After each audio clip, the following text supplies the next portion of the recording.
Hey guys, Aaron here. Today we're going to be going over the radiator replacement in a Nissan Xterra Pathfinder and Frontier years 2005 through 2019. And in this video we're going to be working on a 2014 Nissan Xterra two-wheel drive with about 153,000 miles. And the issue we're getting is that we're having coolant leak from the top tank of the radiator. As you can see, the top tank and the bottom tank are plastic. The core itself is aluminum, and there's a crimp all the way around this radiator where it seals the tank to the radiator. It's a very common issue with these plastic tanks. So before we begin replacing this, let's go ahead and go over the parts and tools we're gonna need to get the job done. All right, so we'll need a 3/8 ratchet, a 10mm socket, a 12mm socket. We'll need a flathead screwdriver or a trim removal tool. We'll need a Phillips screwdriver and a pair of channel locks. And of course, we're gonna need a brand new radiator. I went ahead and purchased this online for a pretty good price. What's also recommended is you go ahead and get a new radiator cap to go along with your new radiator. I'll go ahead and throw links to the description so you can check out the parts online. Now, the first thing that we need to do is drain all of the radiator fluid. I went ahead and removed the engine guard right here, just a couple 10mm bolts to do so. And on the driver's side of the radiator, you're gonna see the drain cock or the drain bolt that we're gonna remove with a Phillips head screwdriver right here. I went ahead and drained a little bit out of it anyways, but let's go ahead and remove this bolt. This little plastic plug, and we're gonna allow the antifreeze to fully come out. To help the water drain out, go ahead and remove the radiator cap. And while all that water is draining, let's go ahead and remove some stuff so we can get some access to get the radiator out. First thing we're gonna do is remove the intake right here. We're gonna unplug the mass airflow sensor. Remove the wires from the airbox. Now we're gonna remove the two 10mm bolts holding this little airbox to the engine. Next, let's go ahead and remove our PCV line from the airbox. Next, we're going to take a 5/16 or 8mm socket and remove the end from the throttle body, and we're going to remove the airbox lid.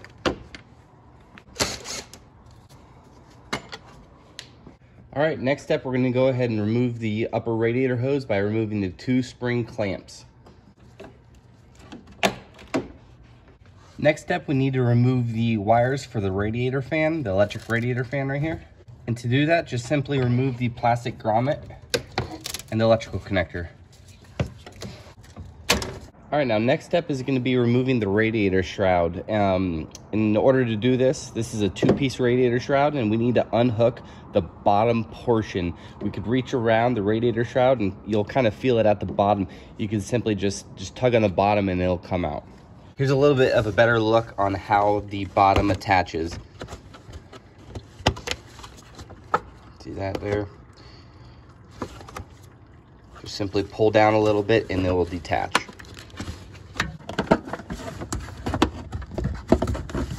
Now that that's complete, we can remove our two 10mm bolts and remove this shroud out of the engine bay.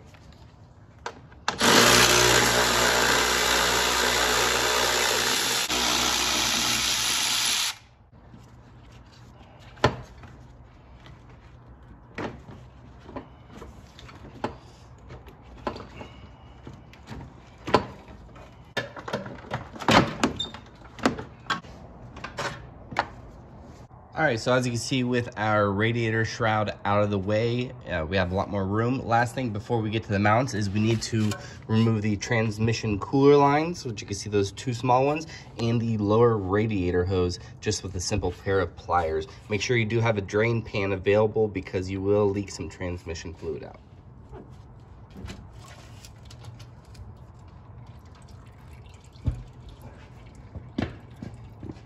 All right, now we need to get to the bolts that hold the mounts to the radiator. In order to do that, we're gonna have to just loosen up the grill and move it over a couple inches.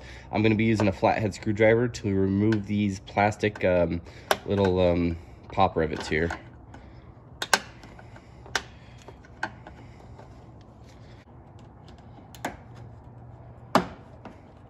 As you can see, just removing those two or three gives you enough room just to expose the head of the bolt.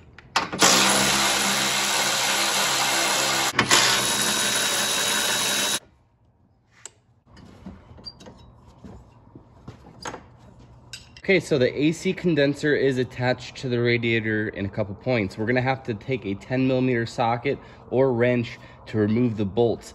Since we remove the mounts, we can kind of lean it over a little bit to get better exposure to those bolts.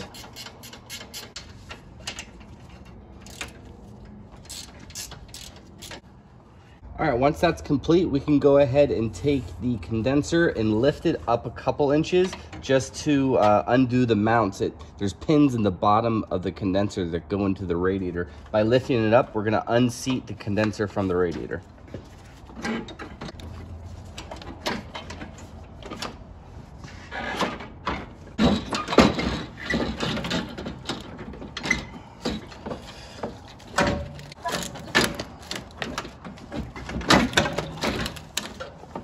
All right, so here we have the old radiator next to the new one. As you can see, we need to transfer the two side pieces, the side mounts right here, using a 12mm socket. We're gonna remove one single bolt, and then we're gonna transfer these pieces over.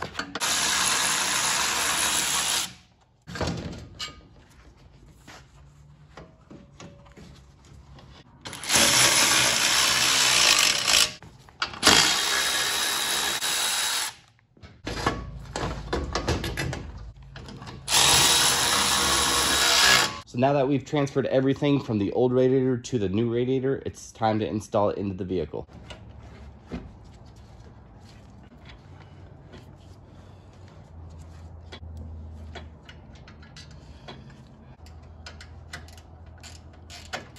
So once you got your radiator properly seated back with the condenser in its position, you can go ahead and throw your mounts back on.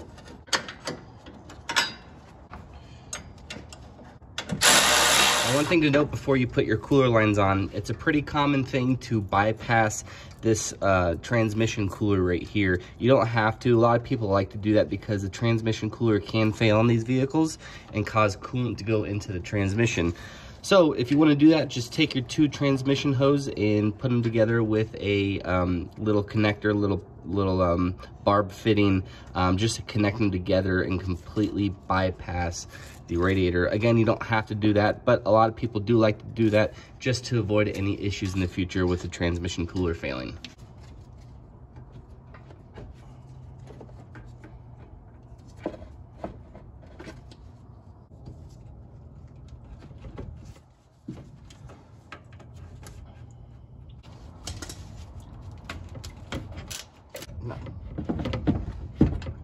All right, now so that we got our lower radiator hose and our transmission cooler lines plugged into the radiator, let's go ahead and put the radiator fan and shroud back on.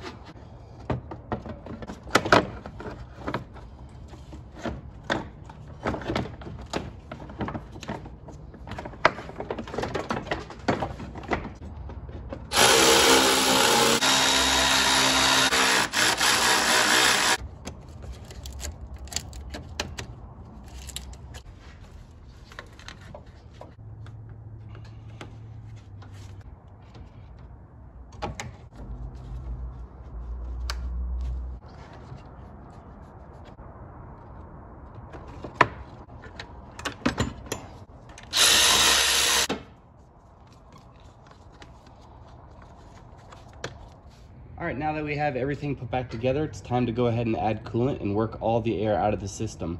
These engines are really prone to having air pockets. So what we're gonna do is fill up the radiator first. We're gonna remove the cap for the overflow bottle. Then I have this really handy coolant funnel, which is gonna allow the water level to be higher than the heater hoses, which will allow all of the air to be worked out. If you don't have one of these funnels, you can jack up the front of the vehicle, and that will generally allow the coolant in the radiator to become higher than the point at the heater hose, which will allow the bubbles to come out.